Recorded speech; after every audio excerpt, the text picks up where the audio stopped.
Latar belakang APRA. Tujuan Westerling mendirikan APRA ini untuk meminta perhatian rakyat supaya memihaknya dalam memberontak pemerintahan Republik Indonesia Serikat. Westerling berniat melakukan kudeta karena dilatar belakangi oleh ketidakpuasan hasil keputusan KMB atau Konferensi Meja Bundar pada Agustus 1949 dengan poin sebagai berikut. 1. Tentara KNIL akan dibubarkan dan dimasukkan ke dalam kesatuan TNI. 2. Kerajaan Belanda akan menarik pasukan KNIL dari Indonesia. Merasa kecewa akan keputusan KMB, Westerling berencana melakukan kudeta kepada Presiden Soekarno. Westerling sendiri ingin mempertahankan negara federal Pasundan di Indonesia dengan mendirikan tentara khusus di sejumlah wilayah bagian Republik Indonesia Serikat atau RIS.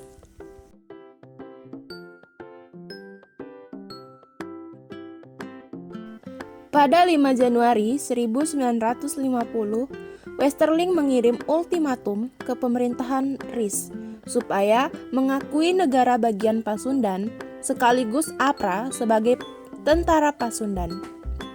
Kemudian, 10 Januari 1950, Perdana Menteri RIS kala itu, Muhammad Hatta, membuat perintah untuk penangkapan Westerling. Jenderal Preden dan Menteri Pertahanan Belanda pun menyusun rencana untuk evakuasi pasukan tersebut. Namun sayang, Westerling ternyata sudah lebih dulu mengetahui bahwa dirinya sedang dalam incaran penangkapan. Ultimatum ini tidak ditanggapi oleh pemerintah, sehingga pada tanggal 23 Januari 1950, APRA melancarkan teror di Bandung. Pada tanggal 23 Januari 1950, pasukan APRA mulai menyerbu kota Bandung. Pada sebuah penyerangan markas besar staf divisi Siliwangi dapat diduduki dan tak kurang dari 79 pasukan Republik yang merupakan regu jaga dan sebagian besar tidak bersenjata dibunuh dalam peristiwa tersebut. Letnan Kolonel Lembong yang ditembak secara tiba-tiba ikut terbunuh.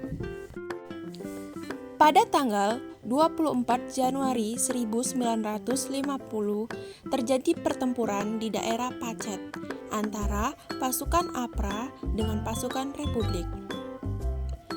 Dalam pertempuran tersebut, pasukan APRA dapat dihancurkan. Pasukan APRA yang masih tersisa di kota Bandung ditangkap dan ditahan oleh pasukan Republik. Sedangkan Westerling melarikan diri ke Jakarta. Di Jakarta, Westerling merencanakan untuk menangkap menteri-menteri kabinet RIS yang sedang menghadiri sidang kabinet. Selain itu, Westerling juga merencanakan untuk membunuh Menteri Pertahanan Sri Sultan Hamengkubuwono IX, pejabat Kepala Staf Angkatan Perang Kolonel T.B. Simatupang, dan Sekretaris Jenderal Kementerian Pertahanan Mr. A. Budiarjo.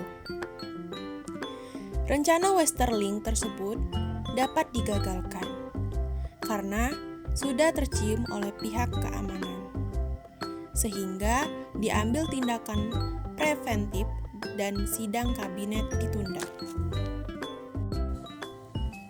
Selanjutnya, Westerling melarikan diri ke luar negeri dengan menumpang pesawat militer Belanda. Akhirnya dapat diketahui bahwa rencana Westerling di Jakarta didalangi oleh Sultan Hamid II atau Menteri Negara RIS dan Wali Negara Kalimantan Barat.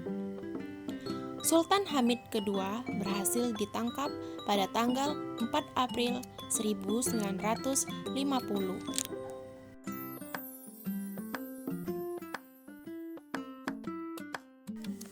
Meski berlangsung cukup singkat, namun pemberontakan yang dilakukan Westerling membuat banyak anggota TNI gugur dan cukup membuat pemerintah Indonesia terpukul.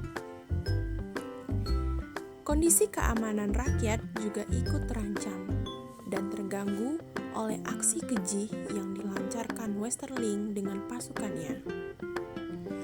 Untuk menumpas pemberontakan APRA di Bandung, pemerintah RIS menekan pimpinan tentara Belanda lewat perundingan dan melakukan operasi militer. Hasil dari perundingan tersebut memutuskan untuk mendesak Westerling segera meninggalkan Bandung, lantaran gagal melakukan kudeta. Reputasi Westerling pun terancam dan dirinya melarikan diri ke Belanda. Di sisi lain, gerakan tersebut mendapatkan tekanan dari Angkatan Perang RIS hingga APRA ditumpas dan berhasil dibubarkan pada Februari 1950. Baiklah teman-teman, sekian penjelasan saya tentang Angkatan Perang Ratu Adil. Jika ada kesalahan, saya mohon maaf. Saya akhiri. Wassalamualaikum warahmatullahi wabarakatuh.